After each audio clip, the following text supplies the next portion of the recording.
Today I'm going to teach you how to change your default app in Salesforce.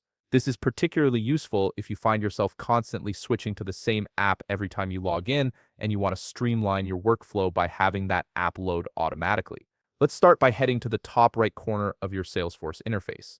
You'll see a gear icon there, and you'll want to click on it from the drop-down menu that appears. Select Setup. This takes you to the central hub where you can configure all your Salesforce settings and customizations. Once you're in the setup area, look for the Quick Find box on the left side of the screen. This search tool is incredibly handy for navigating Salesforce's extensive settings. Type in Profiles and hit Enter from the search results. Click on Profiles. This section controls user permissions and default settings for different types of users in your organization. Now you'll see a list of all the profiles configured in your Salesforce instance. Find your specific profile name in this list. For example, if you're an administrator, you might see System Administrator listed there.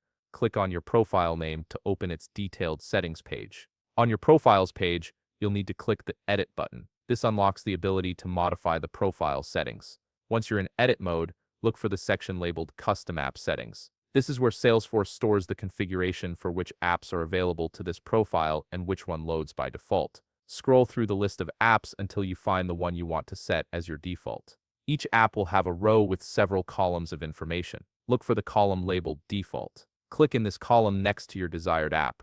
This action tells Salesforce that this particular app should be the one that loads automatically whenever you log in with this profile. Finally, don't forget to click the Save button at the bottom of the page. Without saving, none of your changes will take effect. Once you save, your new default app setting is locked in. The next time you log into Salesforce, you'll automatically be taken to the app you just selected, saving you those extra clicks every single time. And there you have it. You've successfully changed your default app in Salesforce, making your login experience more efficient and tailored to your daily workflow. If you found this video helpful, please leave a like, subscribe, and see you in the next video.